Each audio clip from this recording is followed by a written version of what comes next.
Hello everybody, today I'll be showing you my hack and slash sample engine that I built a long time ago. Those of you who may or may not know me, I work for a company called UOK Software and I am leaving that company on good terms, of course. What is happening is that we are switching from a desktop application company to a mobile app company, and I am not a mobile app developer, and I don't have a whole lot of interest in mobile apps at this time currently. So, what I'd like to do instead of wasting all these desktop applications that I built and all these desktop engines that I built in Visual Basic, because I was the only developer, VB developer there, I'm going to go ahead and share with you guys how to build these, how to build game engines or some of these game engines in Visual Basic. So if you're a mid-level developer and you're looking to understand game engine concepts a little bit more in depth, this is probably going to be the right video series for you. So let's go ahead and get started.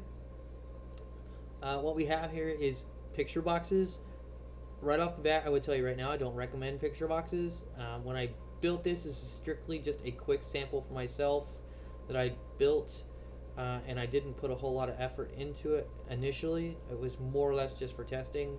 However, it will give you an effective understanding of how to build a simple side scroller and a hack and slash. So let's go ahead and take a look here. What we've done is we have 3 bad guys, and then I have my little invisible block. What I did with this block is I simply just put down a picture box, and then I set the location to this point, and what it did is it automatically maximized my screen to give me the scroll bar, so I can go there and I can set that point there, and then I could position these guys anywhere I wanted them, just for testing purposes, of course. Now my labels, this is my first label, it's my player. The next one is the bad guy 2, bad guy 3. What we're going to see is the player only moves up and down. It creates an optical illusion that you're actually moving when you're really not. The only thing that's actually moving, though, would be your background itself, and the players itself, your enemies themselves. So we'll actually see how that works here in just a second. So when you're building a two-dimensional game slash side scroller, hack and slash, whatever, your player should not be moving. You actually should move your characters and your other objects. So let's go ahead and take a look and see how that works. Normally I would comment my code. I'm very big on commenting my code, but because this is such a simple sample that I made myself, the regions actually do a very good job of acting as comments for us, so there's not really a whole lot of logical explanation that's needed. Alright, so first thing I did is I turned off auto scroll, which if we come back here, this is auto scroll.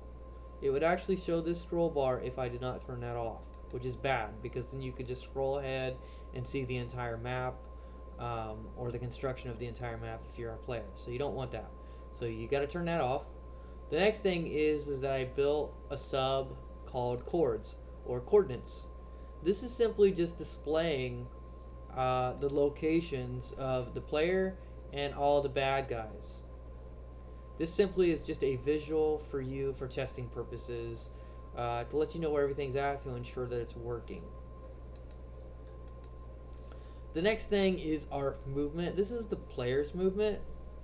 What we have here is when we move, we don't actually move. As I said, we only go up and down, and we give the illusion that we're going left and right.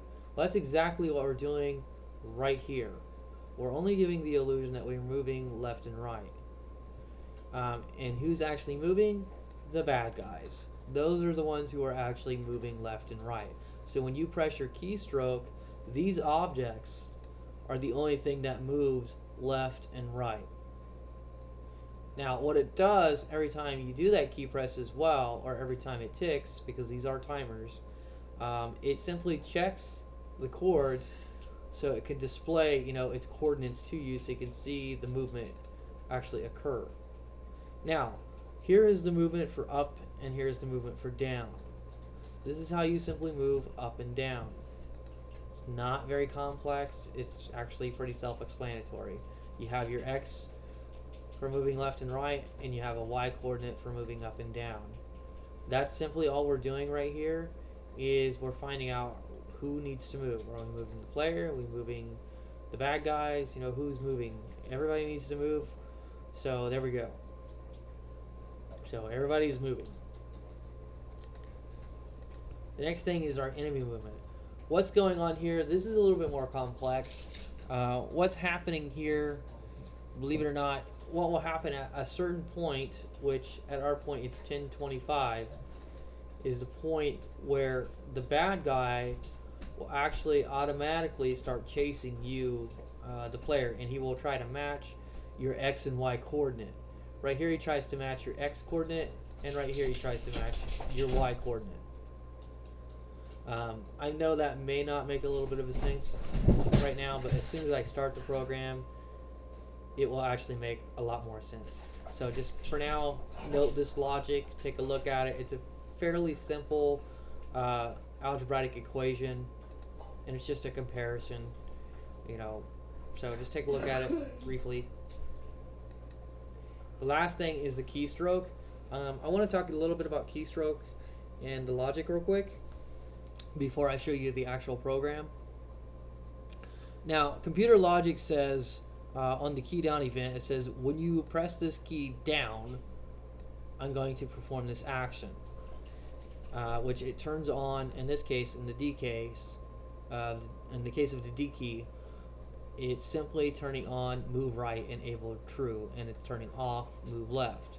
Now you want to turn off the move left just in case that somebody had actually enable that, so it just kind of counter react the user essentially, as well as logic as well. So what happens here though is when you press a key, it's going to run this line of code or this section of code. Now when you lift up on the key, you never told it what to do when you lifted up on the key, so it's going to continuously run this line of code until you tell it, you know, when this event occurs, you know, stop running, which is why we have the key up event. So logic says, or the computer says, you never told me what to press, you know, when the key is up, so I'm going to keep running. But in our case, we are telling it what to do when that event occurs, so we need to tell it to stop. That's just a basic mechanical logical understanding. Essentially, you have to hold the computer's hand and tell it what to do. You just simply have to say, hey, I want you to do this when this event occurs, and then when, you know, this event is no longer needed, in this case the key up, go ahead and cancel that event essentially. Alright, so that's what's happening there with our movement. If you're not familiar with key movements and interacting, you might want to familiarize yourself with that. It's a pretty basic concept. This is generally how you move a player around or an object around on a form. Alright, so let's go ahead and go back to the designer and let's go ahead and start debugging. Alright, so as I was saying, we have our point where our player is starting, which is at 300 by 600, and then we have our bad guys' points where they are starting. Now, I'm going to simply just move up and down, and what you will see is the y-axis for everything changing and the x-axis does not. So I'm going to press W and S because those are the two keys that go up and down, and as you can see, as predicted, only our y-axis value is changing.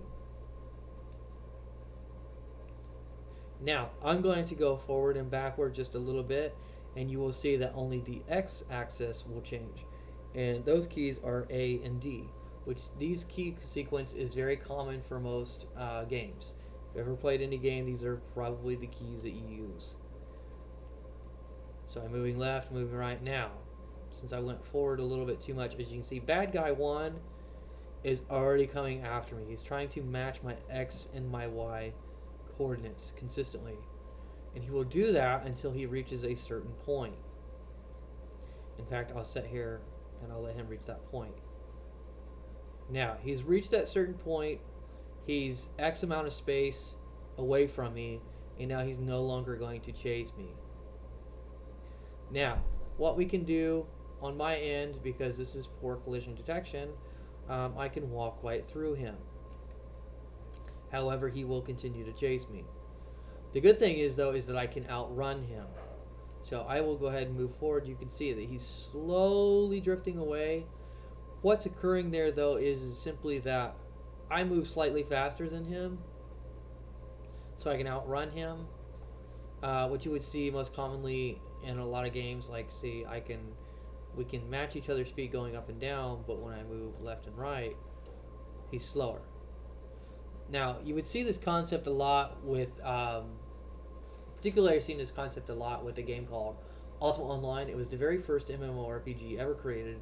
I believe the platform was Windows 98 / Windows XP, so extremely old.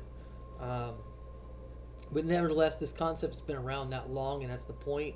This is how we do side scrollers. This is how we do hack and slashes in 2D. The concept's been around that long, and still widely used to this day. You don't have to use necessarily a bad guy for this. You can use other players. You can use pets for your player. You can do a lot of things with this. Alright, so let's move on. Let's see what happens when the other bad guy reaches that certain point, or that magical number, when he's going to start chasing me. Alright, there he is. As you see, they're both mashed up. I'm going to move, and there we go. Now, logically, what you would want to do in a real-life environment, first things first, you would want to build a collision detection system with basic physics, of course, where I would push him away, or he would push me. If we're in, if he's running toward me and we're so close to each other, instead of running through each other, I need to push somebody. Either they need to go that way, or they need to go that way, or that way, or whatever. They need to go in some kind of direction. So that's the first thing you would probably want to put in your engine for a more complex engine. The next thing, you would definitely not want to use picture boxes. You would want a rotating background using the paint option or the paint event. So every time you move, you would have to redraw the screen. Or you could have one giant image which would move left and right as well, just like the enemies are. Or you would have tiles. Most commonly, you would probably build using tiles. Most games that I've seen use the tile concept. The tile concept's been around probably since Windows 95 or longer. I mean, I would say it's probably safe to be around maybe as low as maybe Windows 3.1 or Windows 3.11. Or maybe Windows NT, I don't know. It's been around forever. Ever since we went to a UI-based game concept and we stepped away from console-based or command-line-based, I think we're using, these methods for, object-oriented or even just command-line-based construction of games. All right, so feel free to subscribe. Post your games if you find this engine useful or this sample useful. Post it. I'd love to see it. Give me some feedback. Let me know what you like, what you don't like. If you have any recommendations as well, feel free to post them. This engine is not perfect. It's always open to interpretation. There's always bigger and better methods out there, and please feel free to share those with us, because as all of us as developers, I'm sure we're all looking to learn better methods, and the only way that we can learn better methods is through sharing those methods with each other. Alright, so thank you, and please subscribe.